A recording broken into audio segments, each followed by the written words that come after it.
मजलिस ने पहली मर्तबा जो है तो अपने उम्मीदवार को मैदान में उतारा है। यहाँ पर आने के बाद पता चला कि मुस्लिम बस्तियों में खास तौर से विकास काम जो होता है उसको जो है तो निगलेक्ट किया जाता है। सबसे ज्यादा गंदगी जो है तो मुस्लिम मोहल्लों में है। मुस्लिम एरियाज में जो गवर्नमेंट के हॉस्पिटल्स है वो खस्ता हालत में है। यहाँ पर पीने का जो पानी आता है वो भी काफी गंदा पानी आता है। इसीलिए मैं औरंगाबाद की कुछ चीजें इसलिए आपको बताना चाहूंगा कि अगर नफीस मंशा खान साहब को यहाँ से मजलिस के आप आमदार बनाएंगे तो क्या क्या बदलाव आ सकते हैं। जैसे औरंगाबाद में हुआ, औरंगाबाद शहर में भी इसी तरह की जैसा साहब ने औरंगाबाद शहर में चुना के दिए, 2 आमदार दिए और एक अभी जो है तो खासकर हमारे महाराष्ट्र प्रदेश अध्यक्ष सैयद इम्तियाज जलील साहब है।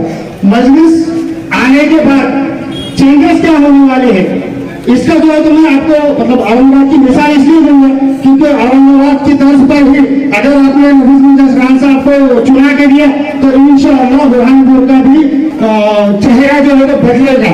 औरंगाबाद शहर में टीम वहां पर बैठती है, उनके मसलों को सुनती है और उनके मसलों को उन संबंधित डिपार्टमेंट्स में जाके हम लोग जो है तो हल करने की कोशिश करते हैं।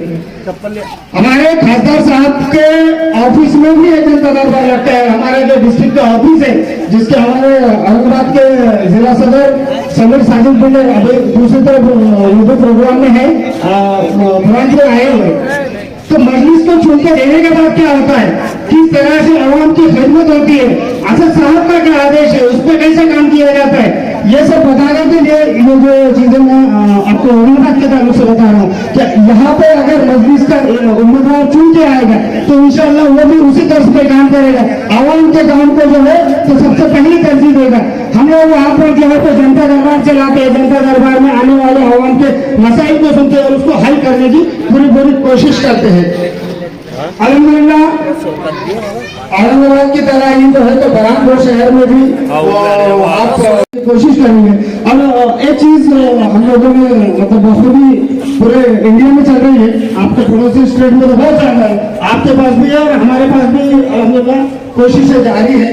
हमारी शनाख्त को मिटाने की कोशिश की जा रही है, सबको पता है। हमारे शनाख्त को जो है तो बार बार मिटाने की कोशिश की जा रही है। आपके शहर का नाम भी मैंने सुना जो है तो मिटाने का अपनी शनाख्त को कोशिश जारी है। इस शहर का नाम भी चेंज करने की कोशिशें चालू है। तो साहब ये जो लोग बैठे हैं इनके लिए मैं बता दूं कि लश्कर भी तुम्हारा है, सरदार भी तुम्हारा, लश्कर भी तुम्हारा है, सरदार भी तुम्हारा, तुम झूठ को सच लिख दो, अखबार भी तुम्हारा है।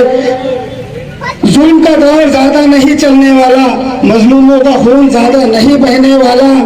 जलील साहब को आमदार बनाया फिर खासदार बनाया, उसी तरह आप लोगों से मेरी गुजारिश है कि असद साहब के हाथों को मजबूत करने के लिए हमको नफीस मंशा खान साहब को चुन के देना बहुत जरूरी है। हमने बखूबी देखा है, जैसा मैंने बताया, मैं भी पहले कांग्रेस का पदाधिकारी हुआ करता था। मैं भी हमारे स्टेट में जो है एनसीपी बहुत मशहूर पार्टी है, उसका पदाधिकारी हुआ करता था। लेकिन जहाँ पे हमारी शनाख्त के ऊपर बात आ जाए, जहाँ पर हमारे बुजुर्गों के ऊपर बात आ जाए, जहाँ पे हमारे ईमान के ऊपर बात आ जाए और उसका मुकाबला उन लोगों से हम ना कर पाए तो ऐसी पार्टी में रहने का कोई फायदा नहीं।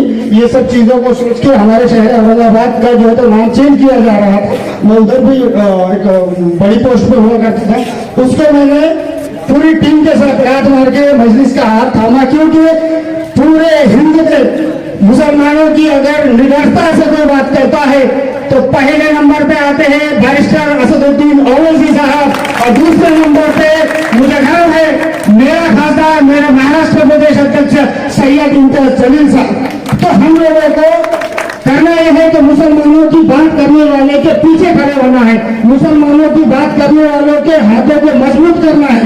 इसीलिए मेरे भाइयों मैं आप सभी से गुजारिश करूंगा, नफीस मंशा खान साहब के हाथों को मजबूत कीजिए।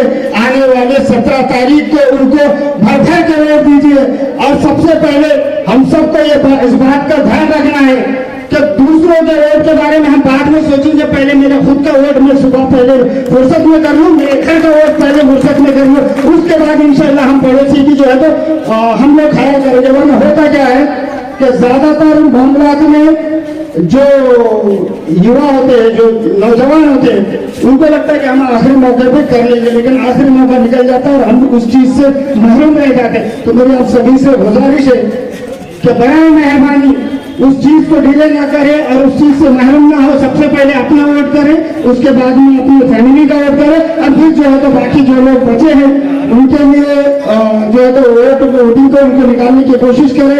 आने वाले 17 तारीख को असद साहब के हाथ मजबूत करने के लिए, हमारे इम्तियाज जमील साहब के हाथ मजबूत करने के लिए, मुसलमानों की आवाज को बुलंद करने के लिए नफीस मंशा खान साहब को हम सबको वोट करना है, करेंगे इंशाल्लाह।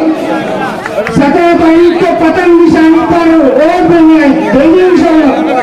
असद साहब के हाथों को मजबूत करेंगे इंशाल्लाह। तो मेरे साथ एक बार नारा लगाइए, और इंडिया मजलिस से इत्तेहादुल मुस्लिमीन, और इंडिया मजलिस से इत्तेहादुल मुस्लिमीन, नारे तकबीर।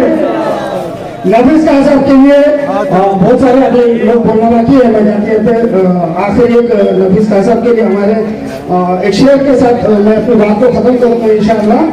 कदम कदम पर उजाले उतर कर आएंगे, नफीस खान साहब के लिए आएंगे, कदम कदम पर उजाले उतर कर आएंगे, तेरी किस्मत में सितारे उतर कर आएंगे, सहारा बन के निकल बेसहारा का घर से, तेरी मदद के लिए आसमान से फरिश्ते उतर के आएंगे।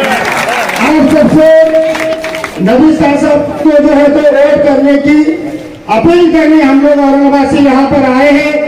जिस तरह से औरंगाबाद में मजलिस का काम चलता है, मुसलमानों के हक की बात होती है, उसी तरह मध्य प्रदेश के इस बुरहानपुर में भी इंशाअल्लाह जरूर होगी। और नफीस खान साहब भी जो है तो औरंगाबाद की तर्ज पे यहाँ पर भी मैं उनकी तरफ से वादा कर रहा हूँ कि जनता दरबार लगा के आवाम के मसाइल को हल करने की वो भी कोशिश करेंगे।